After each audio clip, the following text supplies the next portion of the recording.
Good morning, everybody, and welcome to today's session about ISAE Attestation and ISRS Agreed-upon.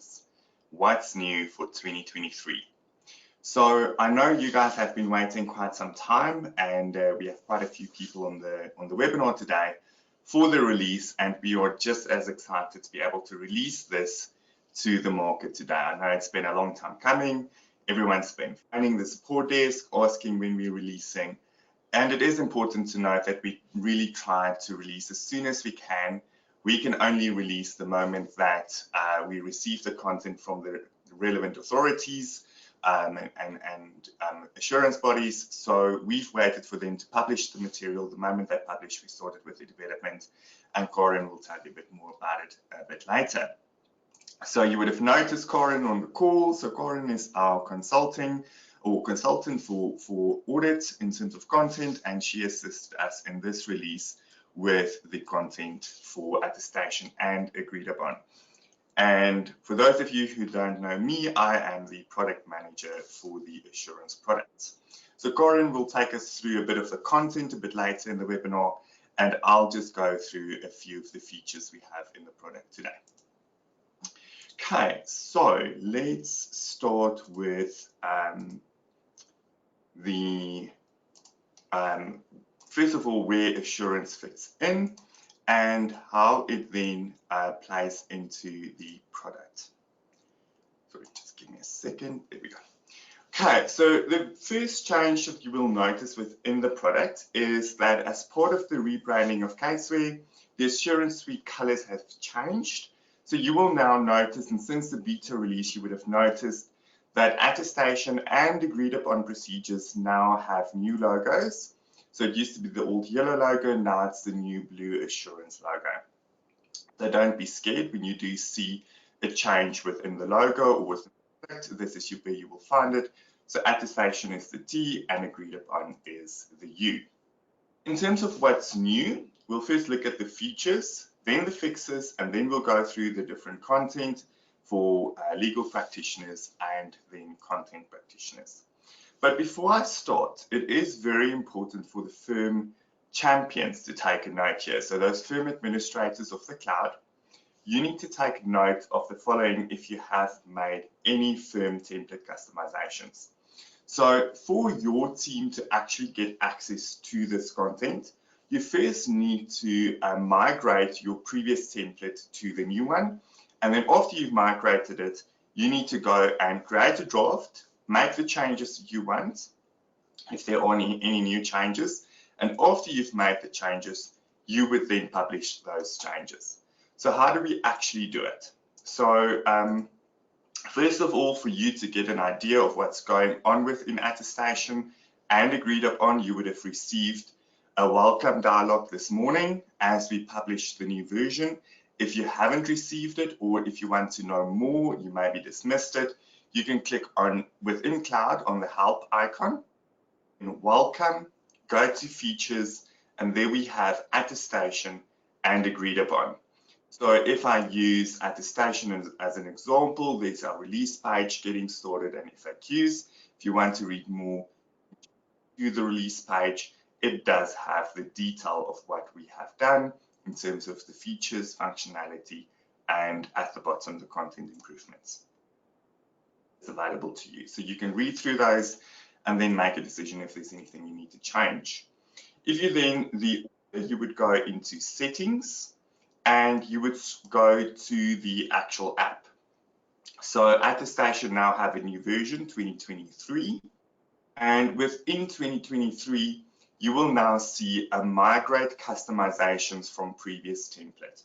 So that means we are upgrading from the 22 template that we have into the 23 template. So I will click on that button. Sorry, I just need to be logged in. And then what we do is we create a draft. So once we create a draft, remember I just need to refresh my pages. Because I had them open for a while. So refresh the page, and once you've refreshed the page, now I am busy working within my draft. So I'm actually now a firm author. I'm busy authoring. You can see that from the way that the top looks, it's a light blue. If I'm a user, it is black. So now I'm busy authoring. I can go and make certain changes within the template. And then once you are done, you would then actually publish the template. So if you don't publish the template, the changes that you've made and the changes that we've made will never get to your users. So this is how easy it is to do a firm template within Cloud. So there's no installing, updating, sending it out.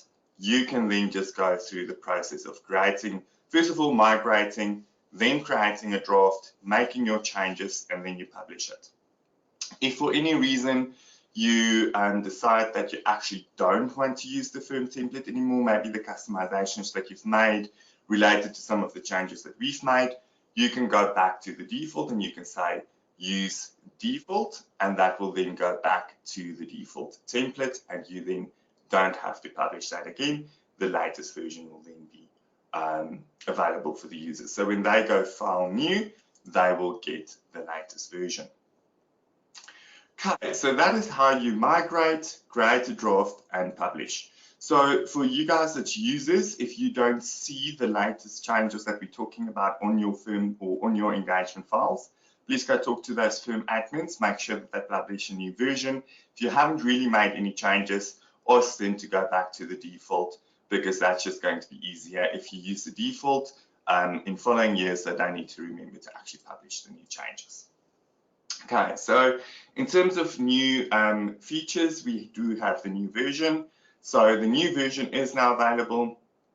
If you go into, you already saw 2023, but if I go into agreed upon, you create a new file. You can go in and also now carry forward data from the previous file, because we can base it on the latest version. So all new files will be based on 2023, and you can carry forward from the previous year's files. Okay. Then something that is new, you can now access your entities from within the engagement. So if I go into the action engagements, the entity that this agreed upon procedures engagement is linked on to is the ISRS agreed upon demo. So many of you have asked us how do we update the entity name, the entity address, the details there. So you can now just click on the entity details, and then we will jump you through when you actually click on the link, and now jumps you to within Caseware Cloud where the entity is actually listed, and you can go and change the details here. Okay. Then when we look at the next feature is you can now also edit PDFs. So one thing that we got quite a few questions on is, after you've now uploaded a PDF document, how do you actually edit that document? So I've prepared a PDF document for us. So it is the engagement letter that is signed. So there's my engagement letter. I am going to upload the engagement letter. Then when I actually open the engagement letter, you will now see a new copy file URL. So you can copy this file URL, and it does give you a bit of instructions. There's also a help dialog if you want to look at the help. But in essence, what we tell you to do is you copy the URL, you go to your Adobe Reader, and you then go to File Open. And within the Open dialog, you would then go and actually paste that URL. When we do that, it opens the PDF document directly from Cloud, and it maintains that link.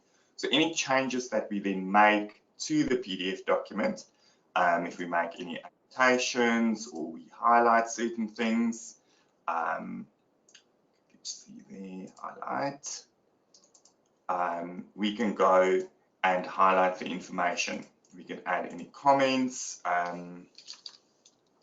to ask why as an example, and then we can save the information back. So once we click on save, we will then save it back to the link, and it is then going to save it all the way back to Cloud. So you don't have to go download, make the change, and then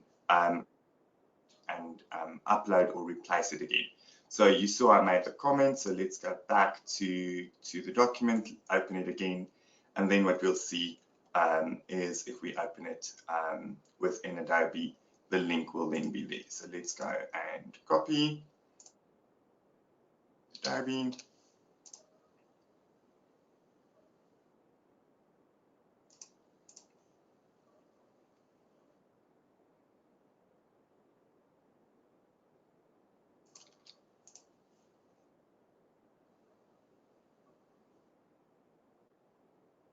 So then it downloads the new version again, and then the information will then be within the file. So it actually saves it.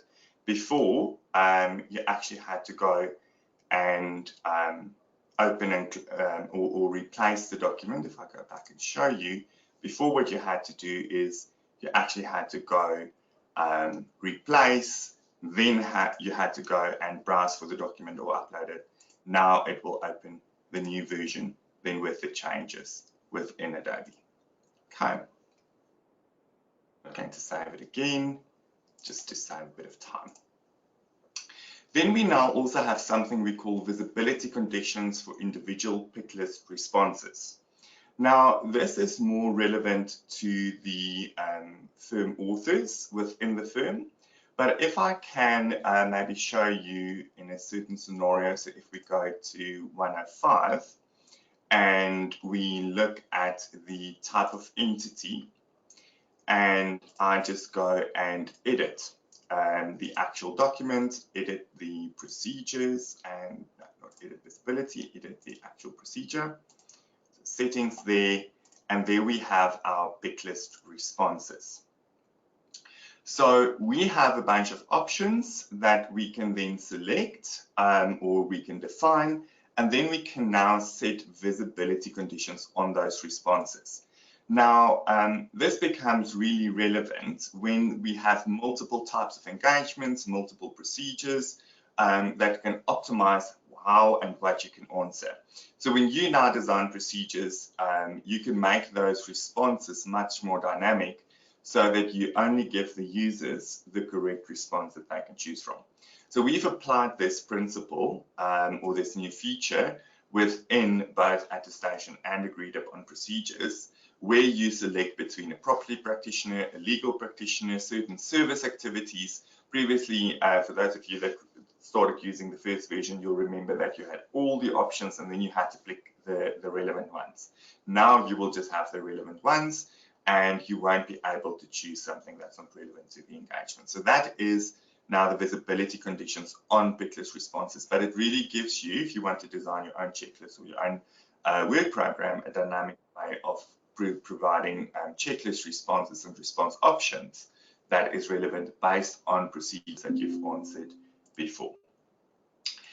Then we can now also copy and paste documents across engagements. Now, this is quite an important one because a lot of the work within agreed upon and attestation could now be relevant between each other. You maybe have done some working papers in attestation that you want to bring over as evidence into agreed upon procedures. Now, if I go into Cloud, into my document manager, I can click on the plus icon. So within the plus, there's now a new option to say copy from Caseware Cloud. And within copy from Caseware Cloud, we previously had just the option from Caseware Cloud directly. But now we also have the other engagements. So there I can see Corin's presentation, our what's new, the takeaway, the internal training sessions that we had. So I can go into the old what's new and I can say, okay, please bring over my file setup document. And it's going to then create a PDF document for me, bring another version in, and then I can actually see the information within the current file. So it creates a copy, brings it over, and you don't have to manually go and download or go and grab. So there's the PDF copy of the other file. Obviously, nothing has been answered in the file, so that's what it looks like. But if it's answered, then you'll get the details. So quite a nice one to use now that we have to perform both engagements for these entities. And then we have expanded on our red warning and engagement glossary defaults. So what does that actually mean? If I go back into the file and I look at any one of the deliverables, so as an example, the agreed upon procedures report, we have now implemented a red warning for you. So we had some already, but we've expanded on those. So a response was not provided for type of practice in entity or firm information. And then what you would also see is a hashtag not answered one, and it says document 105. So that's what the 105 means. So we made sure that, so previously, this was just a blank space. So it wasn't easy to identify where actually do I need to go and answer something or what is unanswered. Now we made sure that it's clear to you that something is not answered in document 105, and that we also provide you with a red warning at the top. So if you're reviewing the document, quite easy to just scroll through the document, make sure there's no red warnings. If there's no red warning, mostly the information will be answered, and then also just make sure to check in with the placeholders, which will be the signed and the date of the report. So if I now go back to 105, and it did say to me that it was the, it was the wrong one. It did say to me it was the type of entity, so I'm going to say sole practitioner, and I'll also answer the type of practice as firm. If I then go back and let me use the document shortcuts, it's make it a bit easier. So there, if I then just refresh, you will see that now the first red warning is gone, and the 105 not answered, now it says our report, where previously it said 105 something else. So there's still some other information that needs to be answered in terms of the use of the engagement and the distribution, but it then gives me the warnings. I can then also go back into the engagement and answer those questions. So that's why it's important to make sure you clear these red warnings. And then lastly, we can now also create brand new Word and Excel documents from within Attestation and Agreed Upon. So back to the document manager. If I want to create, let's go to the work program section, the performing section, and in here I want to create a new Microsoft Excel document. I can now do that. Previously I had to go and create a new one on the desktop, upload it, and then bring it in.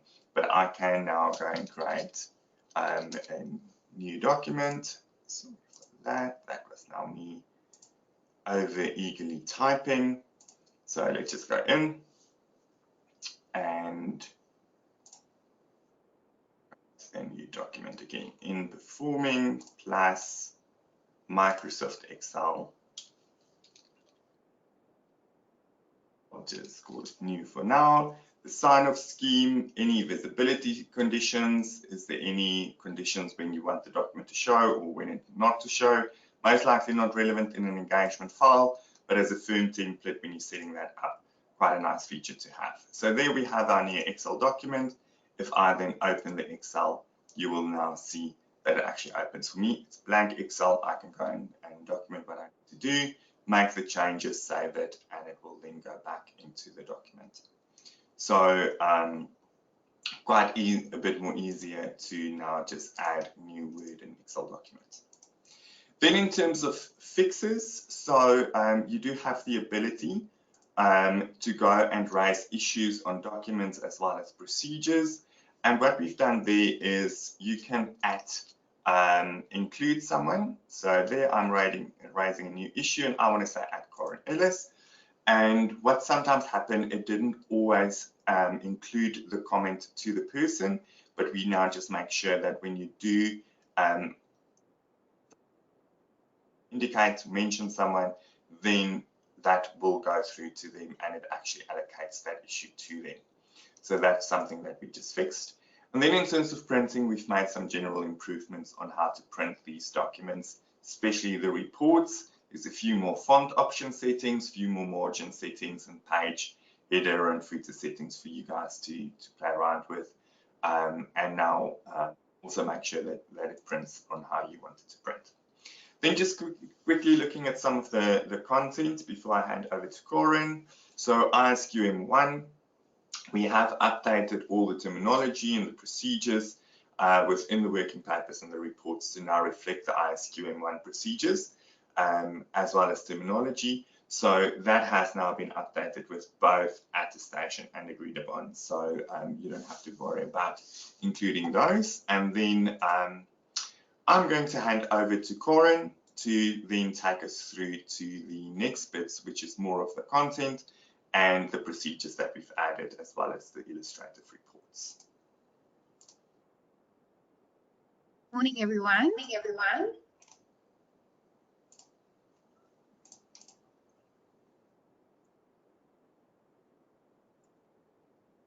Just want to share my screen.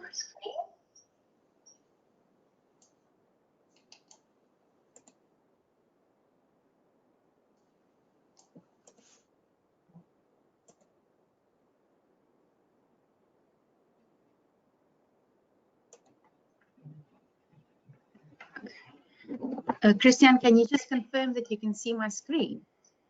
I can see. Thank you, Corin. Thank you. Okay.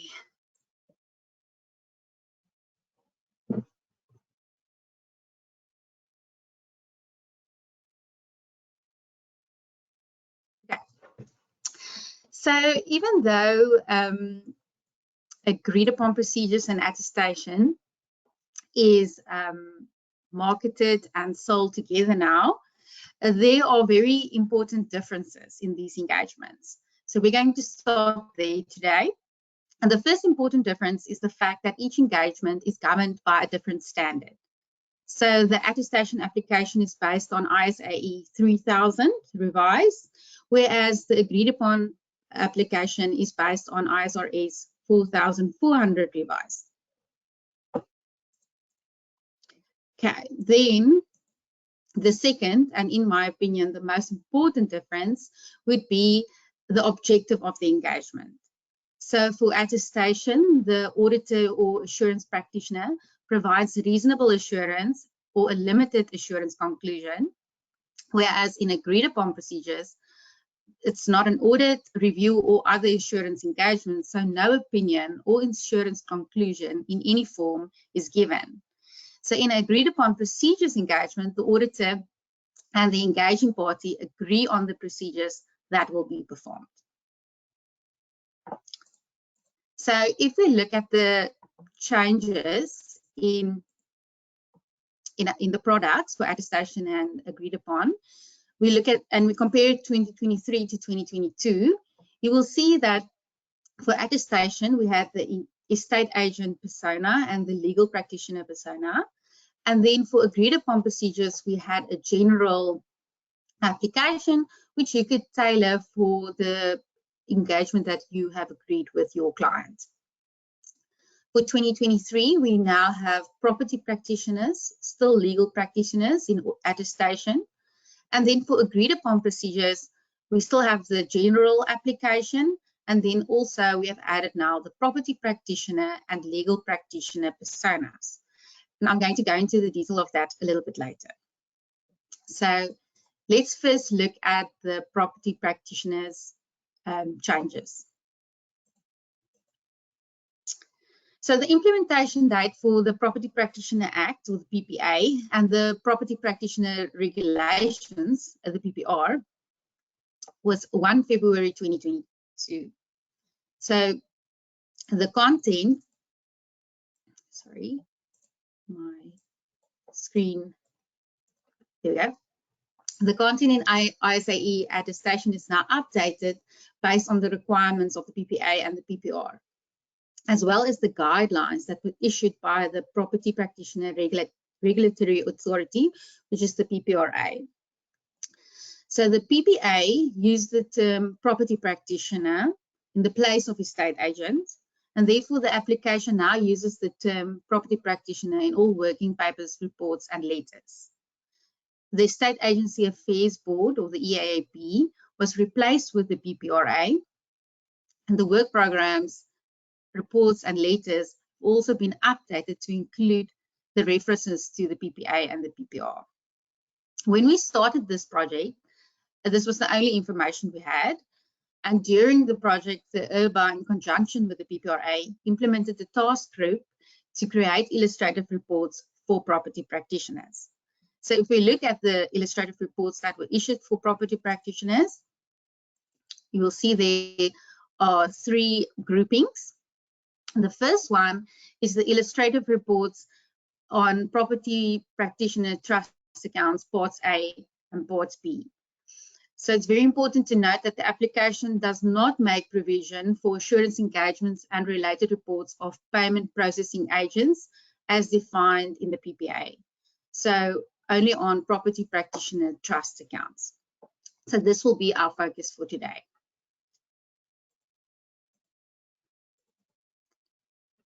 So after the auditor has signed these reports, the PBRI requires that certain information be submitted online. So the website for property practitioners is based on the old Act still and will be updated at the end of June or beginning of July. And if the update will include additional information required by the property practitioner and the auditor, the additional information will only be included in our next release.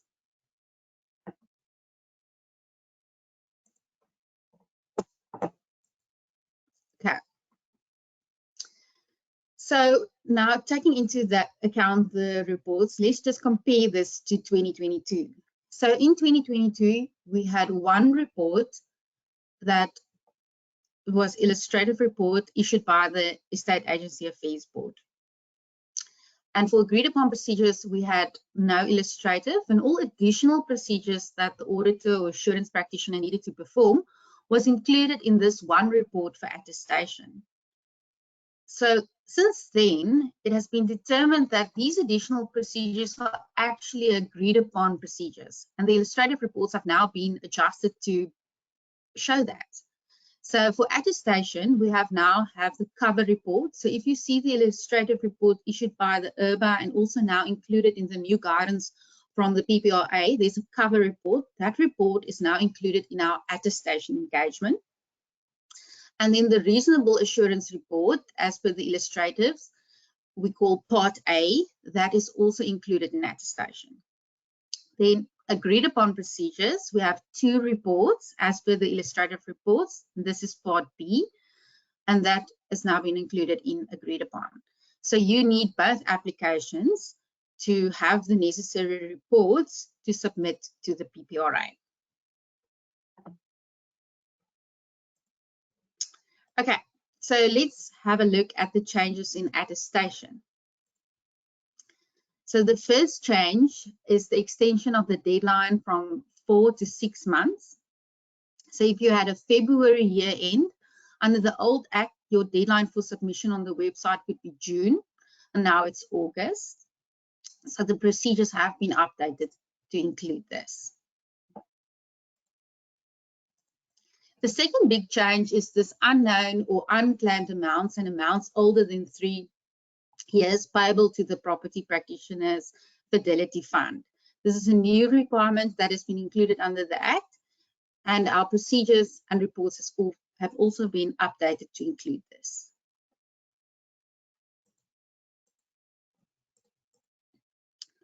So then under the old Act, the only way you could wind up a trust account would be to cease practice. Now an exemption from keeping a trust account have been included. The exemption is a new section of the Act, and basically it states that you are excluded from keeping a trust account if you mandated a payment processing agent or if you are not receiving any trust monies.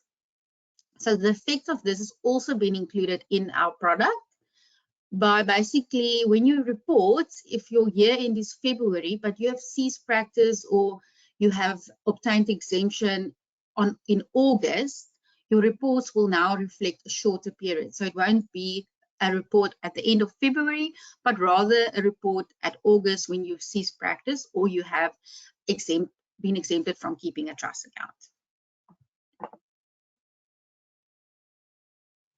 So just to add there, when the Act talks about a winding up report, they are basically referring to the same report, but just on a different date.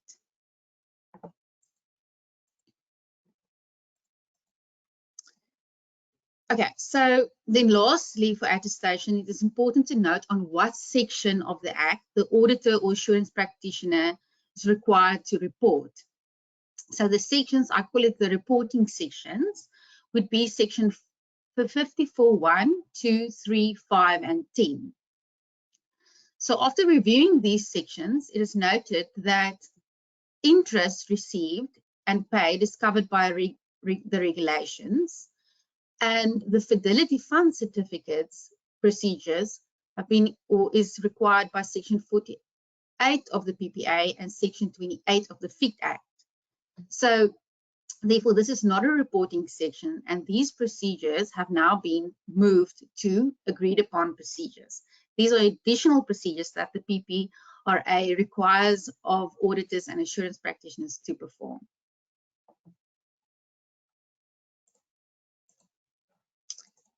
Okay, so for agreed upon procedures, let's have a look at the changes there. Okay, so we have touched on the topic. There's two reports. So the first report is the report on information extracted from the accounting records of the business property practitioner. And the second report is the report on the property practitioner's fidelity fund certificate and FIC registration. So even though you only create one agreed upon procedures template, within this one template, there is two reports that the auditor or assurance practitioner needs to sign. So if you look at the detail of the report, if we look at the first one, information extracted from a business practitioner, you will recognize this table that was previously included in the attestation report. So this is now an agreed upon procedures under Annex A. And you will see that there's another significant change here that under the old Act, 50% of the remaining balance were to be paid over to the fidelity fund. It's now been changed to 100%. Okay, then the second part is Annex B, and this is the unidentified and or unclaimed trust monies, which is a new requirement under the Act. And you might be having deja vu. This is correct. We have also, this is also a reporting section. So some of these procedures have also been included in attestation, but the PBRI requires from the auditor to perform specific procedures that they want to have performed. And these procedures are included in the agreed upon procedures report and therefore also in that application.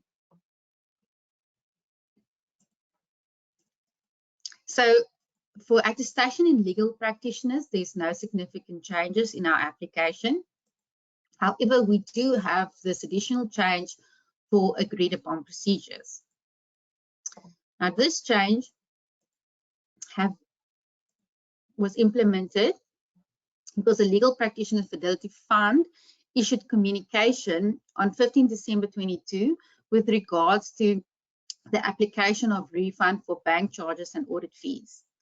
In terms of section 57.2 of the Legal Practice Act, the fund can be utilized for the refund of bank charges or a portion thereof, and also for the paying of audit and inspection costs or a portion thereof. Now, to get this, to claim this bank charges and audit fees from the fund, you would need to complete an form, the application for refund of bank charges and audit fees form. This was issued during May 2022. So if we look at this form, you will see there is this part that you might be familiar with, which is the certificate by the auditor. Now, the certificate by the auditor is problematic because certification implies that absolute assurance is provided, and the required certification by the auditor contains conclusions without including context or information regarding the work that was done. So the Fidelity Fund and the LPC have brought in an interim solution.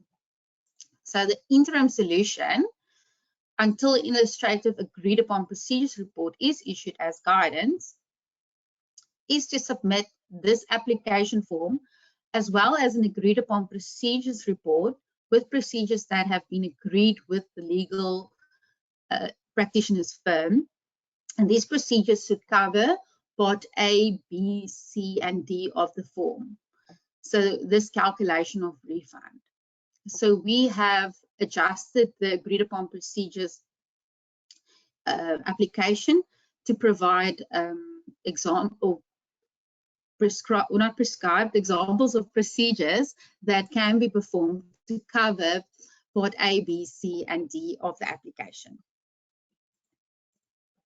So to summarize, for property practitioners, these procedures have been formulated in the agreed upon procedures application, but these procedures are as per the illustrative reports issued by the IRBA and agreed with the PBRI. For legal practitioners, the procedures have been formulated based on the previous certification and to cover parts A, B, C, and D of the application for refund of bank charges and audit fees form. Then the last change, before I show you, we do a little walkthrough of agreed upon procedures to show you some of the changes, is you will see that if you look at the legal practitioner guidance provided by the IRBA, you will see that they refer to auditor. And then in the property practitioner reports, they refer to assurance practitioner. And then also ISAE 3000 revised and IRS 4400, they define, or that standard defines the practitioner as the individual conducting the engagement. So we have included this optional term that can be used in letters and reports. So you now are able to use assurance practitioner, auditor, or practitioner based on the service or the engagement being performed.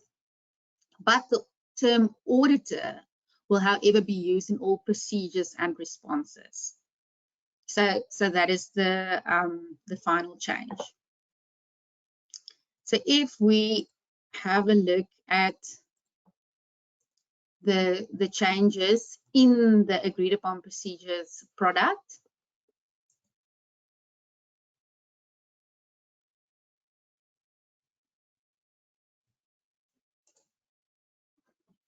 here you can see the types of engagements.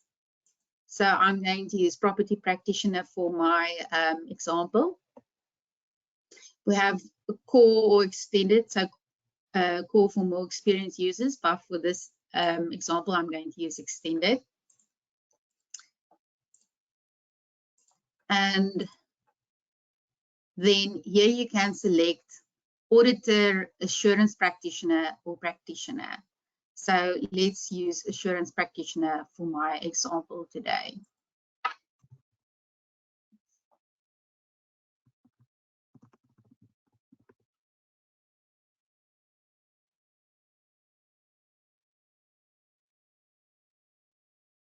Okay, so to show you what we have done in each product,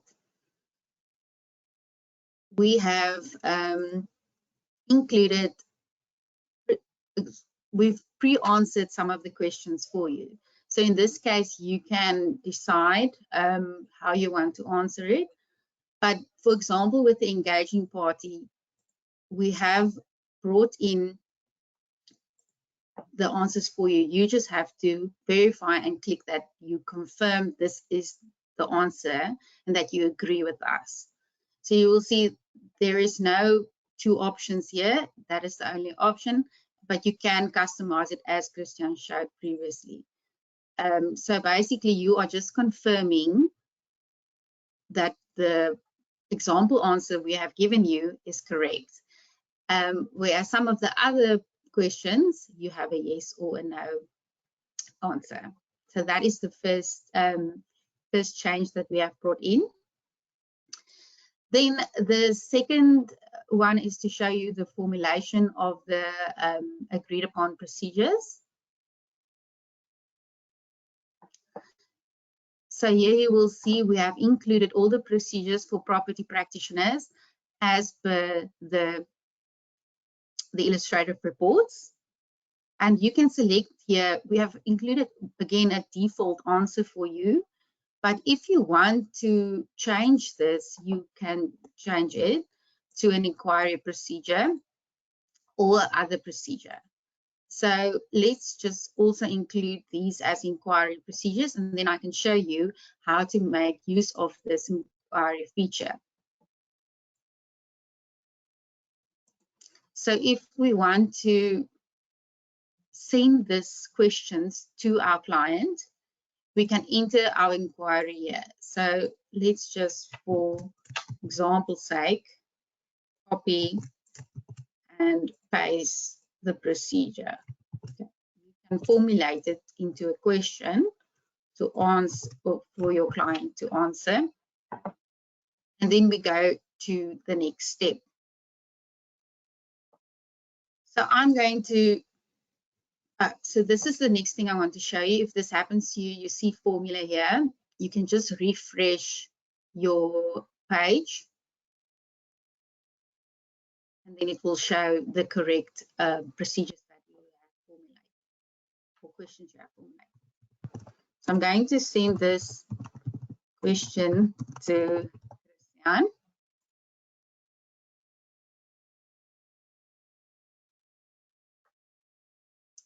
And now I can enter answers for the client. So if you have a very experienced client, you can leave it to them to complete, or you can sit next to the client, explain to them the question, answer it based on your discussion, and then you can submit it to them to confirm. So I'm going to pre-answer it as if I was discussing this with my client.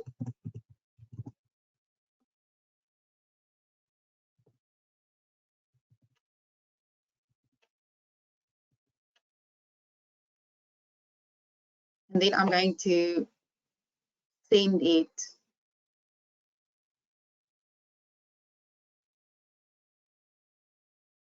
to Christian.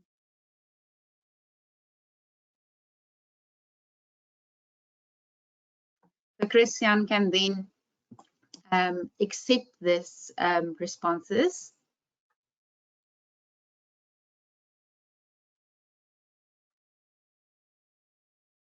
I hope he is doing it now. There you go. Christian has accepted the responses or submitted it, and then I can also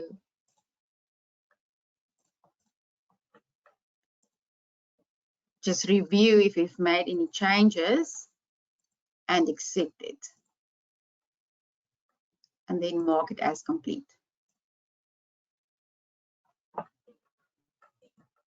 So the great thing about this feature is the fact if you go to your work program, you can now see the client's response next to the procedure.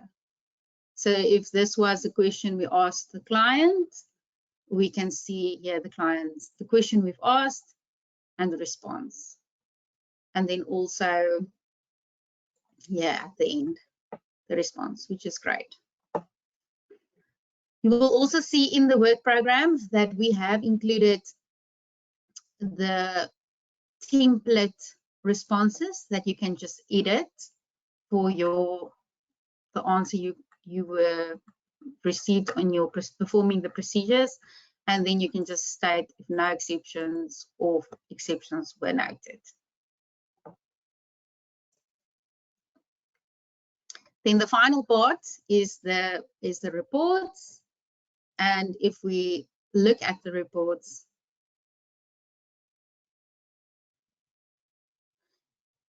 you will see, okay, this is the red warnings that Christian has explained, but your procedures and findings would be included here. Then I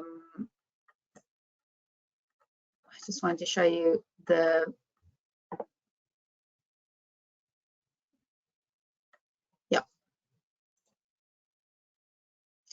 this. It's not the one that I selected earlier.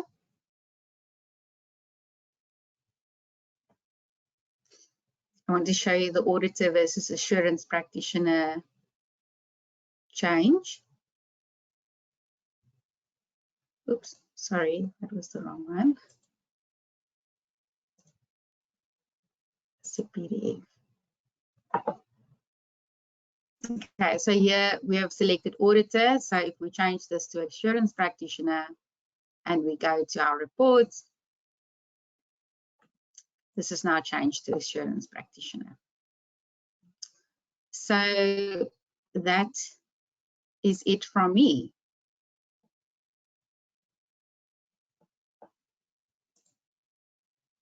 Thank you, Corinne. So Corinne, we have two questions for you. I think I'll deal with the first one. Is the application for refund of bank charges and audit fees discretionary? So that's back to the legal practitioners. Okay, so yeah, it depends on if the legal practitioner wants to claim or not. So if the legal practitioner does not want to claim, we do not have to complete the engagement. If they want to claim from the Fidelity Fund, then the only way they can do it is by completing the application for recharges form. Perfect, thank you.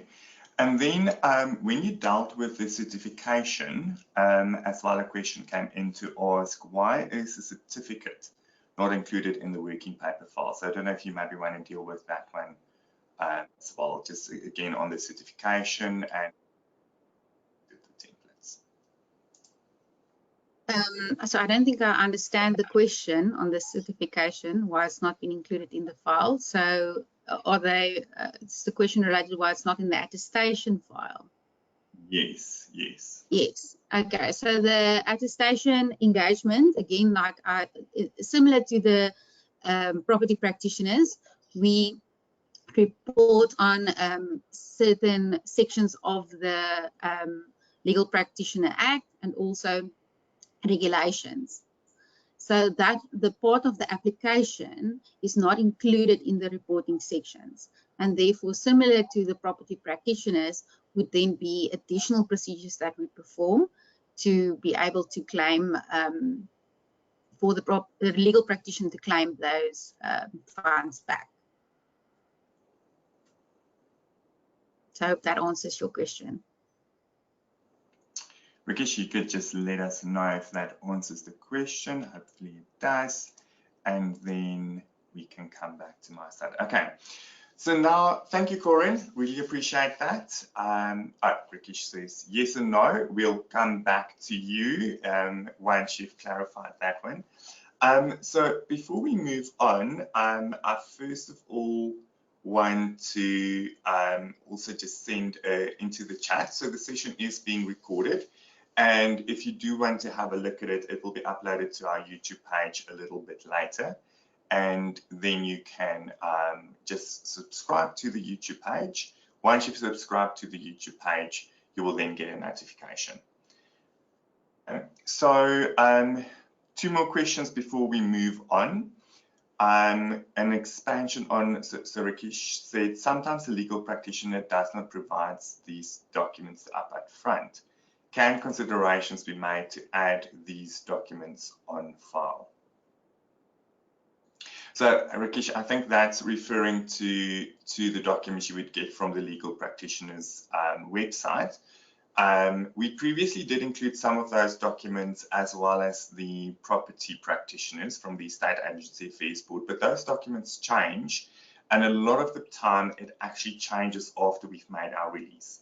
So we've previously made a decision not to include those documents. You could reach out to the legal practitioners, the legal society, or the PBRI for the relevant documents that you need to submit. I think as Corinne mentioned, one thing, we don't know yet what information needs to be submitted to the PBRI even because they haven't yet updated their website. and only the auditors have access to those websites to actually go and submit it online onto the website. And for the legal practitioners, those documents sometimes change. We've seen they sometimes change the format, sometimes change some of the words, and then unfortunately, because we've uploaded it to the template, you use that to submit it, and then sometimes that's outdated because they've updated it before you've or after we have released, and then you're working with outdated information. So I think it's always best practice, go to the website, download it from there so that you have the relevant one when you start with the engagement. Then, Corinne, we have a question. Is there a template for the ISRS 4400 report for attorneys? Yes, there is one. Yeah. So that there is not been any changes, and that has been based on the guidance provided by the IRBA for legal practitioners. Yeah, so that one is still there and available. So let me just start sharing my screen again. And then I'll deal with a question from Paige. So if you have purchased, or if we have purchased the licenses in the beginning of the year, will these include the updated information for files created for 2023? So definitely it doesn't matter when you purchased your license or your tokens. If you create a new file from today, just remember that before you create a new file, you need to publish the new version. It will include all of the new content. In addition to that, we have upgraded everyone's accounts to the brand new subscription plans that we currently have on the screen. So if you previously just bought an attestation engagement, we've upgraded you to the relevant subscription plan at no additional cost to you, and we have included the agreed upon procedures token for you as well for the relevant plan that you were on. So this was discretionary that we've done for this year to allow everyone to also get the information, and also get access to the agreed upon procedures app so that you can go and complete those reports. Going forward, you then just need to get in touch with your account manager when the renewal comes up to make sure that you renew onto the appropriate subscription plans. So we start from the starter plan at about 250 Rand a month, which gives you 10 engagements in total. 5 of them will be for attestation, 5 of them will be for ISRS agreed upon. So they go in equal amounts, and then they increment up to the frequent bundle, where it's about 4,000 Rand a month, get 100 of each, 200 engagements in total. And then we have a few firms that do more than 100 of these engagements. There we have an add-on. So the add-on is only available for the additional or for the frequent users, and they can purchase an add-on at 500 Rand per engagement, which will include 2 engagements, one for attestation, one for agreed upon. If you wanted to check with your account manager, you're welcome to reach out with them to see which bundle you've been upgraded to. And also if you wanted to check in with them on your attestation and agreed upon tokens, maybe agreed upon isn't activated for you, remember your firm admin has to go and activate the app for you on the firm instance and provide you with rights to that specific app. So if you're not seeing agreed upon, but you previously had attestation, first of all, talk to us, check your license statement, make sure it's been upgraded. If you have been upgraded, make sure that your firm champion have actually activated the app for everyone within the firm. I hope that answers the question there for Paige. And then we have started an audit. Will this file be automatically updated? No. We do not update any of the engagement files, so that's not a principle that we follow within Cloud. So what you would have to do is you actually have to go and create a new file. So when you create a new file, so let's say we already started the audit in terms of the what's new, I create a new file. Now I want the updated information. I will select the carry forward data from what's new 2023. and then I would go and update what's new to. This will now be the new file. So the previous file will be all the work that you've done up until that point, and then we can go and create a new file with the carry forward information, and we carry forward all the work that we've done from the previous year into the current year, or from the current year to the next one, but the old file into the new file. And there you can see the carry forward is complete, so you won't lose the information that you have done. When I actually open an engagement or the document, I'll be able to go and actually agree and bring it forward from the wrong file. Let me just switch on the review tools and have a look. Yeah, I did carry forward, so let's just go create a new file and carry forward from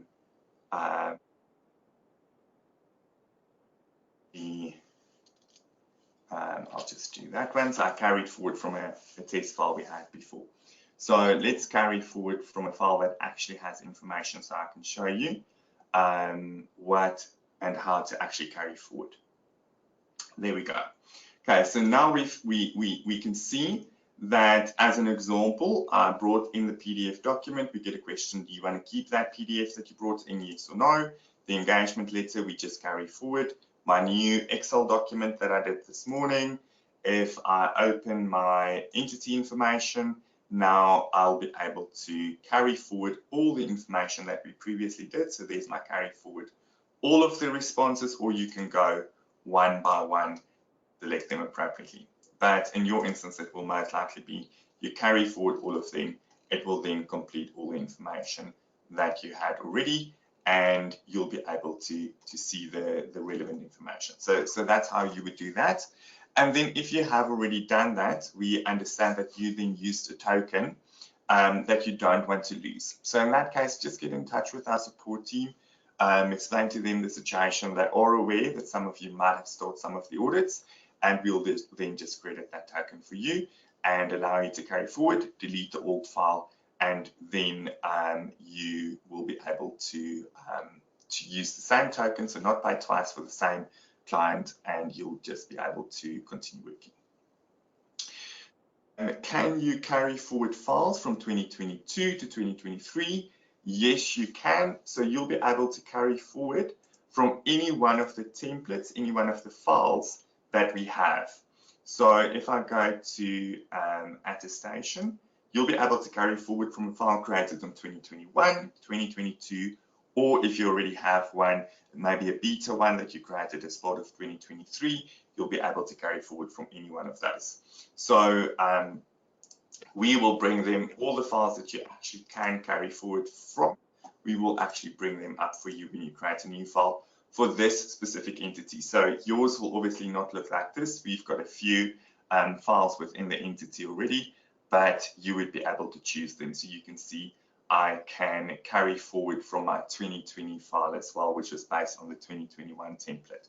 So you can then just carry forward from those engagement files, and then that will bring in the information.